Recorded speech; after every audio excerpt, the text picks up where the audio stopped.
சாய்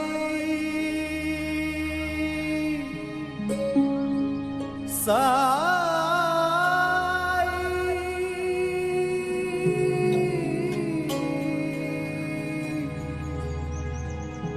சாய்.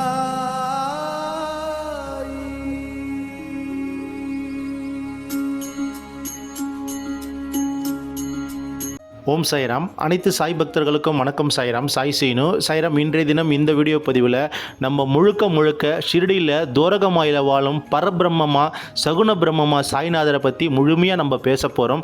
தினந்தோறுமே பாபாவை பற்றி பேசுகிறோம். இன்றைக்கி என்னப்பா புதுசாக பாபாவை பற்றி பேச போகிறோம் அப்படின்னு உங்கள் மனசுக்குள்ளே ஒரு கேள்விகள் எழலாம். ஆனால் இன்றைக்கி பார்த்திங்கன்னா நம்ம ஷிரடியில் வாழும் பரமாத்மா ஷிரடியை பற்றி தான் நம்ம பேச போகிறோம் சாய்ராம். அதனால் வீடியோ ரொம்ப நல்லா இருக்கும் நம்பிக்கையோடு இப்போ நினைக்கிறேன். நீங்கள் வீடியோவை ஸ்கிப் பண்ணாமல் பாருங்க சாய்ராம். சாய்ராம், நம்ம பாபாவுடைய புனிதமான ஸ்ரீ சாய் சச்சரிதம் என்னும் நூலில் பார்த்திங்கன்னா திரு ஏமத் பந்த் நிறைய விஷயங்கள் பாபாவை பற்றி சொல்லியிருப்பார். ரொம்ப அழகாகவும் சொல்லியிருப்பார், தெளிவாகவும் சொல்லியிருப்பார்.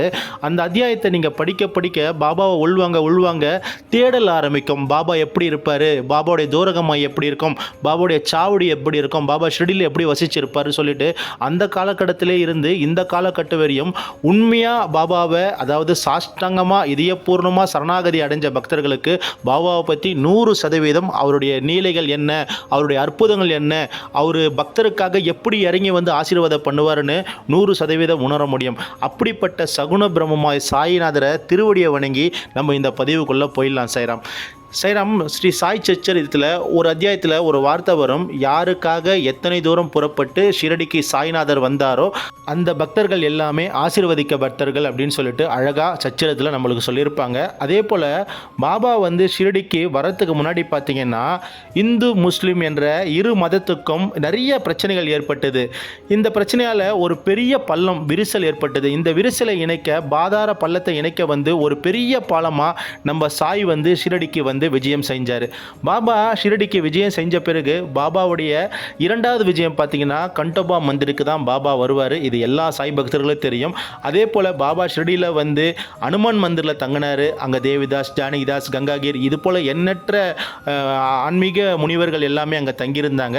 அதே போல் பாபா இந்த தோரகமாயில் தங்க மெயின் காரணம் பார்த்தீங்கன்னா திரு காஷிராம் சிம்பி, அதே போல் பார்த்தீங்கன்னா பகத் மகள்சாபதி, இவங்க 2 பேருமே இணைஞ்சு பாபா இந்த பாலடைஞ்ச மசூதியில் தங்க சொல்லுவாங்க. இப்போவும் இந்த சபா மண்டபம் கூரைகள்லாம் போட்டு ரொம்ப அழகாக இருக்கும் பார்க்குறதுக்கு. அந்த காலகட்டத்தில் இந்த ஃபோட்டோ காட்டுறோம் பார்த்தீங்களா, இதுக்குள்ளே தான் பாபா அமர்ந்திருப்பார். இது எல்லாமே திறந்த வெளியாக இருக்கும். கொஞ்சம் நம்ம பின்னோக்கி தள்ளி போவோம் சாய்ராம். பாபா வாழும் காலகட்டத்தை நம்ம எடுத்துப்போம். அந்த காலகட்டத்தில் பாபாவுடைய புகழை கேள்விப்பட்டு பல ஆயிரக்கணக்கான பக்தர்கள், குறிப்பாக சொல்லப்போனால் சென்னையிலிருந்து கூட சாய் பக்தர்கள் தேடி வந்திருக்காங்க. அத்தியாயம் 29 ஒரு சாப்டரில் வரும்னு நினைக்கிறேன், சென்னை பஜனை சங்கன்னு. இப்படி நிறைய பக்தர்கள் பாபாவை தேடி அவருடைய புனிதமான ஆசீர்வாதத்தை பெறத்துக்கு ஷிரடிக்கு அந்த காலகட்டத்திலிருந்து இந்த காலம் வரையும் தொடர்ந்து வந்துட்டு இருக்காங்க. பாபாவுடைய சாந்தி நிலையம், பாபாவுடைய வீடு இந்த தோரகமாய் தான்.